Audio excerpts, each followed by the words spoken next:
5 levels of leadership.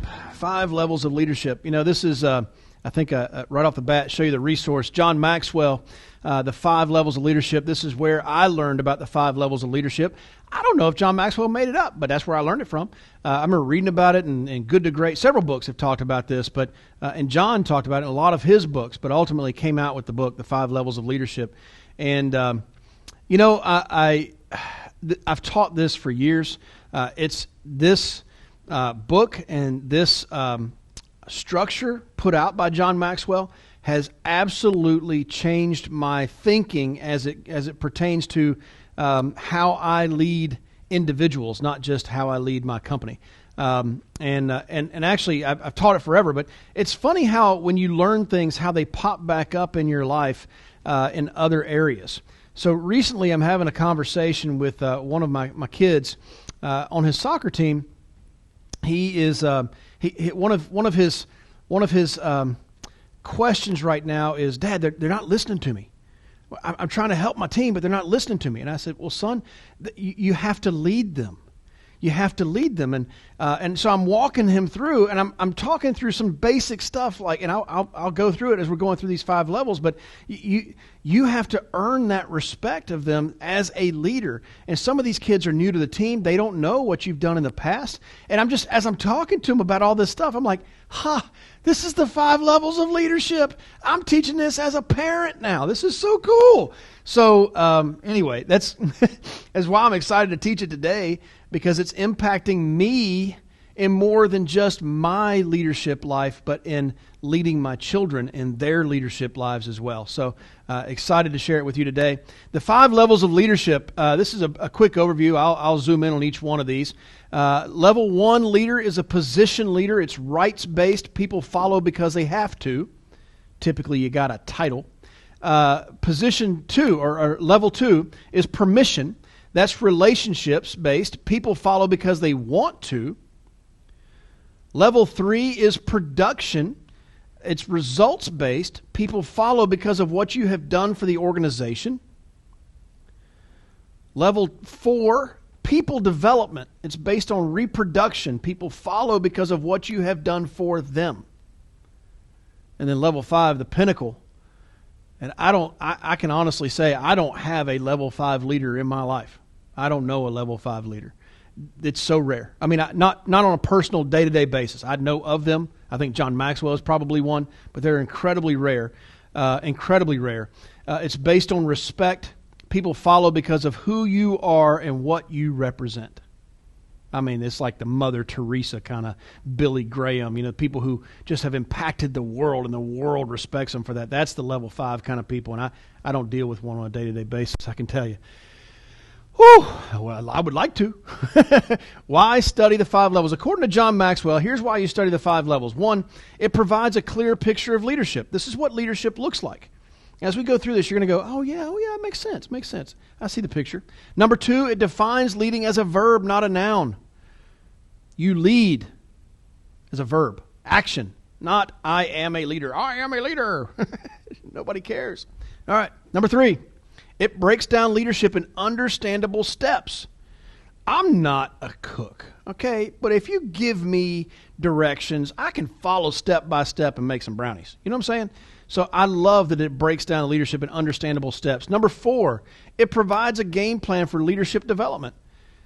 If you're self-guiding in your leadership development, you just go, oh, here's what I got to do next. It's really simple, point blank. Number 5, it aligns leadership practices, principles, and values. Practices, principles, and values. I was talking about principles last night with my kids. A principle is something that is universally true. It's not situationally true. It's just always going to be true, no matter what. Okay? So, important insights from John Maxwell. Can I just say, these bullet points are all from his book. I didn't come up with these. Yes, I'm just giving some commentary on top, which I don't think it needs a lot of it. Number 1, you can move up a level, but you never leave the previous one behind. You can go level 1 to level 2, level 3, but you never leave those levels behind you. You're always taking them with you. Number 2, you are not on the same level with every person. That's what I was trying to explain to my kid. Look, some of these kids are new to the soccer team, and they don't know you, and they don't know your ability. You've been injured a lot of the year. They know you as the kid that sits on the side at practice and maybe sits on the bench a little bit more than normal because you've been injured. They don't know. You don't have the history with them that puts you at a higher level of leadership with them. You're starting over with them, not with everybody, just with them. Number 3, the higher you go, the easier it is to lead. The more impressive you are as a leader, the more people are going to follow you. Number 4, the higher you go, the more time and commitment is required to win a level. It's easier to go from level 1 to level 2 than it is from level 4 to level 5. It just takes more time. You can't shortcut it. Number 5, moving up levels occurs slowly, but going down can happen quickly. It takes time to build up, but you can trash all that you've done. You can trash decades of work in a moment. How many times have we seen that in the news? Number 6, the higher you go, the greater the return. The higher you go, the greater the return on your leadership. Number 7, moving farther up always requires further growth. You want to move up, you have to develop. You can't be the same person and expect to move up. Number 8, not climbing the levels limits you and your people. You're only going to be so effective if you're not climbing the levels. And that impacts you, of course, but it also impacts those who are following you. They get stunted because you refuse to grow. It's a tough pill to swallow as a leader. Number 9, when you change positions or organizations, you seldom stay at the same level. One CEO gets fired by this company and gets hired by this other company. He may have a reputation coming in, but he's rarely going to stay, or she's rarely going to stay at that same level at the new company. Number 10, you cannot climb the levels alone. This is a team sport. You can't do it by yourself. You can self-direct, but you can't get there on your own. So let's start with level 1, position. Rights-based, people follow because they have to. Here's some thoughts from Maxwell. The only influence a positional leader has is that which comes with a job title. People follow because they have to. I'm the boss. That's why you follow me. I'm the boss. I'm the CEO. I'm the President of the United States. I'm a senator. I am... Okay, you got your title, man. Great. It's not the best level of leadership, but it's on the chart, so that's good. Positional leadership is based on rights granted by the position and title. See, a lot of people actually believe they can't be leaders because they don't have the title. But the title is not important to being a leader. Nothing is wrong with having a leadership position. Everything is wrong with using position to get people to follow. It's called a dictatorship. People who make it to level 1 may be bosses, but they are never leaders. They have subordinates, but not team members. They rely on rules, regulations, policies, and charts to control their people. You want to guess if you're a level 1 leader? Ask why people follow you. Because I have to. Okay. then you're a level 1 leader. Their people only follow them within the stated boundaries of their authority. When positional leaders ask for extra time or effort, they rarely get it. They struggle to work with volunteers, younger people, and the highly educated, as these people tend to be more independent. Level 1 leaders very easily are intimidated by people that they lead that are smarter than them, that are younger than them, that have better ideas than them.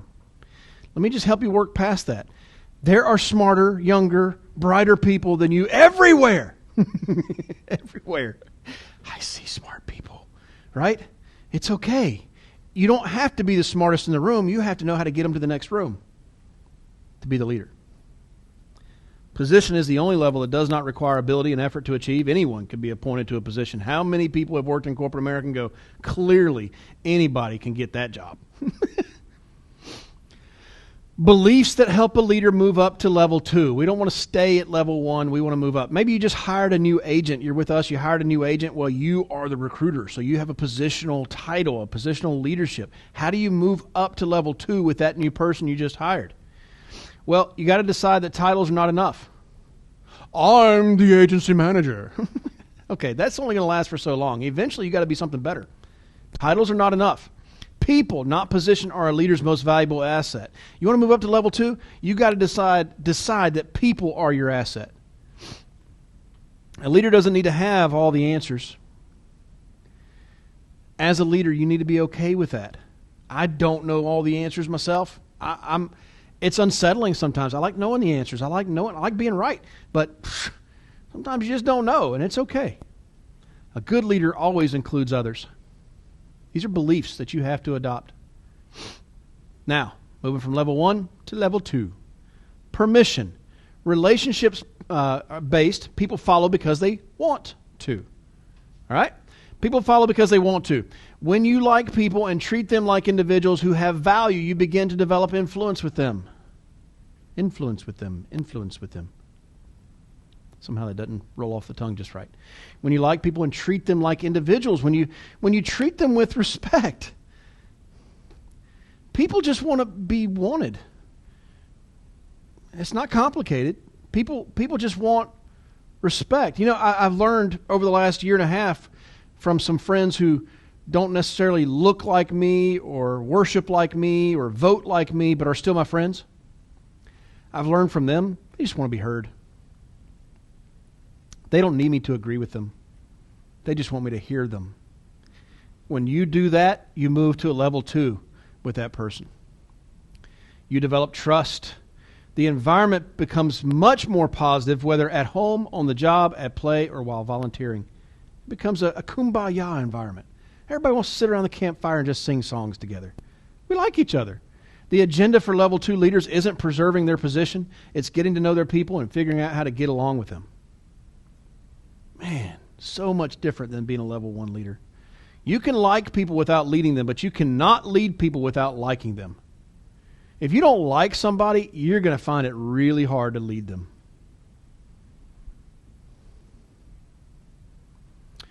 Okay, you want to go to level 3? Here's some beliefs you need to adopt as a level 2. Relationships alone are not enough. You had to decide that titles alone were not enough. Now you have to decide relationships are not enough. There's got to be more than just relationships. Building relationships requires twofold growth. On the one hand, growing toward each other and with each other. So Heather and I met at 19. We're now in our mid-40s. What if we hadn't grown? I guarantee you, 45-year-old Heather would not still be attracted to 19-year-old Fitz. No way. No way 19-year-old Fitz would attract 45-year-old Heather today. I had to grow up. But if I grew up, and this is what they say a lot of times, marriages who get married young. Like Heather, I was 22. Heather's just still 21. She's about to be 22 when we got married. People who marry young, they oftentimes those marriages fail because when the people are growing, they're not growing together. In addition to growing individually, they're not growing together. That's a problem. I'm excited that Heather and I grew together and individually. Achieving the vision as a team is worth risking the relationships. You got to decide that. Achieving the vision as a team is worth risking the relationships. I like that person. I don't want to cost their relationship. No, I don't think you're going to, but it's okay to not be happy all the time with that person. I've got friends that we like to debate things, and sometimes I just go, I don't want to debate this right now. But I got friends that we like to debate things, and we stay friends afterwards. We don't agree on everything, but we're still friends. Well, I want us to be better. They want us to be better. We're willing to risk our relationship to help that happen. It's pretty cool.